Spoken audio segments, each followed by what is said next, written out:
Doctor Ambedkar अध्ययन केंद्र के तत्वाधान में राजस्थान विश्वविद्यालय में भव्य अंतर्राष्ट्रीय सेमिनार आयोजित। डॉक्टर अंबेडकर अध्ययन केंद्र राजस्थान विश्वविद्यालय में आयोजित भव्य सेमिनार डॉक्टर अंबेडकर शताब्दी वैश्विक व्यवस्था के अग्रदूत का भव्य आयोजन किया गया। कार्यक्रम के स्वागत परिचय संगोष्ठी की समन्वयक व अंबेडकर अध्ययन केंद्र की निदेशक ने सेमिनार की प्रारंभिक जानकारी दी। सेमिनार के उद्घाटन सत्र के मुख्य अतिथि प्रोफेसर जेपी शर्मा, पूर्व कुलपति मोहन लाल सुखाड़िया विश्वविद्यालय ने बताया कि वर्तमान जीवन में सामाजिक सामंजस्य स्थापित करने में भीमराव अंबेडकर का अभिन्न योगदान है और आज की युवा पीढ़ियों के लिए बाबा साहब सदैव प्रेरणा स्रोत है।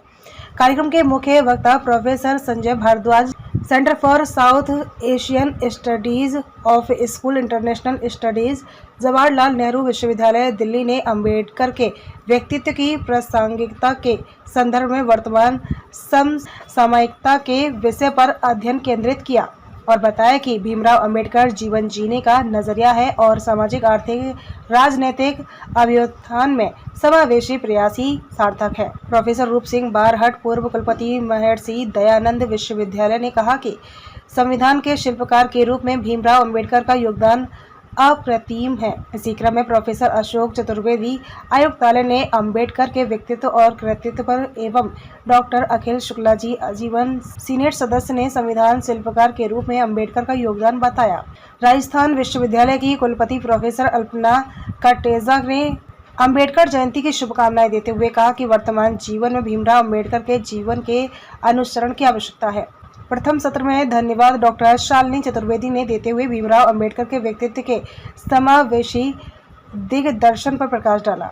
इसी तरह द्वितीय एवं तृतीय सत्र में भीमराव अंबेडकर के व्यक्तित्व और कृतित्व को केंद्रित रखा, जिसके मुख्य वक्ता प्रोफेसर ईनाक्षी चतुर्वेदी थे, जिन्होंने आह्वान किया कि आज 21वीं सदी के भारत के अभ्युत्थान में भीमराव अंबेडकर का योगदान मील के पत्थर की तरह है।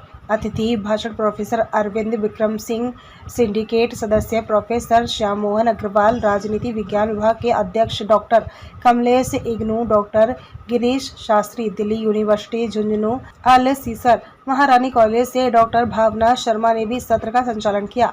चतुर्थ सत्र में प्रोफेसर जनकी मीणा, केंद्रीय विश्वविद्यालय गुजरात, श्री नरयंती निदेशक research centre Indonesia, professor Rajeev Singh, केंद्रीय विश्वविद्यालय हरियाणा, कर्नाटक से डॉक्टर स्वर्ण रेखा, श्रीलंका के कोलंबो विश्वविद्यालय से गुरुदेव महेंद्रा से शामिल हुए। धन्यवाद भाषण डॉक्टर पालू जोशी ने दिया। डॉक्टर अंबेडकर अध्ययन केंद्र द्वारा 2 दिवसीय अंतर्राष्ट्रीय संगोष्ठी डॉक्टर अंबेडकर समतावादी वैश्विक व्यवस्था के अग्रदूत विषय पर आयोजन दिनांक 14 एवं 15 अप्रैल को राजस्थान विश्वविद्यालय के सीनेट हॉल में किया जा रहा है और जिसमें कुल 6 सत्र होंगे, जिसमें देश विदेश से प्रबुद्ध मनीषी, विद्वान, प्रोफेसर, शोधार्थी आदि लगभग 250 वक्ताओं की सहभागिता रहेगी, जो अपने शोध पत्र का वाचन करेंगे। संगोष्ठी की समन्वयक व डॉक्टर अंबेडकर अध्ययन केंद्र की निदेशक डॉक्टर सुमन मौर्य ने बताया कि कल जेएनयू के प्रोफेसर दिनेश गहलोत शामिल होंगे और साथ ही अंतर्राष्ट्रीय संगोष्ठी में प्रख्यात विदेशी वक्ताओं में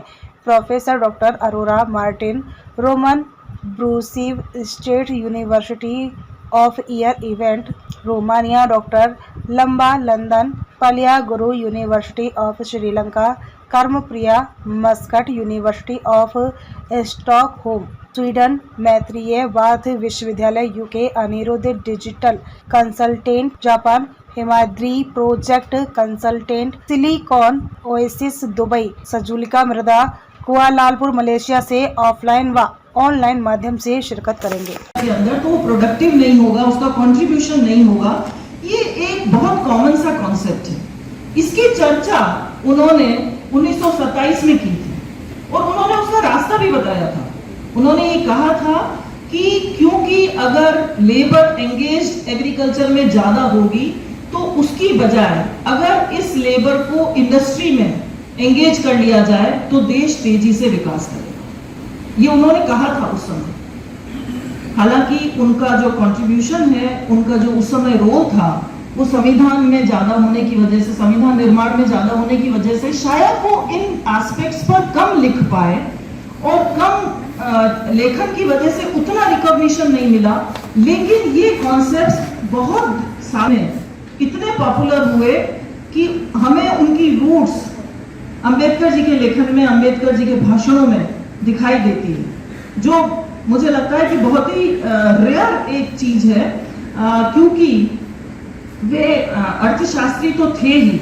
अर्थशास्त्री होने के कारण उन्होंने जो डायरेक्टिव प्रिंसिपल्स बनाए, उसमें समता कैसे लाई जाए, इन सारी चीजों को उन्होंने उसमें इनकॉर्पोरेट किया। तो कई और भी ऐसी चीजें थी, जैसे कि यहाँ पर अभी चर्चा में आई, यहाँ पर केंद्र राज्य वित्तीय संबंध आज भी उसमें विवाद रहता है। कोलंबिया यूनिवर्सिटी से पीएचडी थीसिस जब उन्होंने करी, आप सोचिए कितने वर्षों पहले समस्याओं के बारे में भांप लेना और उसके बारे में ऐसा लेखन जिसको कि उस समय बहुत इजीली एक्सेप्ट नहीं किया जा सकता था, नहीं किया जा रहा था। उसके तब भी उसी हौसले के साथ में, उसके बेबाकी के साथ में उन्होंने न सिर्फ लिखा बल्कि अपनी बात पे वे अडिग रहे। ये बहुत ही अच्छी एक बात थी। और उन्होंने लेबर रिफॉर्म्स किए, उन्होंने कई सारी चीजें, जैसे कि बताया गया कि चक्र, आरबीआई के बारे में जो उनका रोल था, जो आरबीआई का गठन किया गया, जो रिजर्व बैंक ऑफ इंडिया है, उसमें भी उन्हीं का रोल था। जो हम जिस तरीके से देख रहे हैं आज आरबीआई फंक्शन करता है, जो भी उसके बारे में जो भी नियम कायदे कानून थे, वो सब अंबेडकर जी ने बनाए थे। तो आज का ये दिन है कि हम अंबेडकर जी को याद करें, लेकिन आज का ये भी दिन है कि हम उनकी शिक्षाओं को आत्मसात करें। प्राय न सिर्फ विद्यार्थी बल्कि बड़े लोग भी, शिक्षक लोग भी इस चीज के लिए मतलब कोसते हैं कि हमें ये अभाव है, या संस्था से या परिवार से, या हमें इन संघर्षों के कारण हम नहीं कर पा रहे हैं। हमें देखना चाहिए, हमें इंस्पिरेशन लेनी चाहिए अंबेडकर जी से, जिन्होंने किसी भी अभाव, संघर्ष, किसी भी चीज को आड़े नहीं आने दिया और वो मुकाम हासिल किया कि देश विदेश में आज सभी उनको नमन कर रहे हैं। तो मुझे लगता है कि हम सभी उनसे इंस्पिरेशन प्राप्त करें। बहुत बहुत धन्यवाद।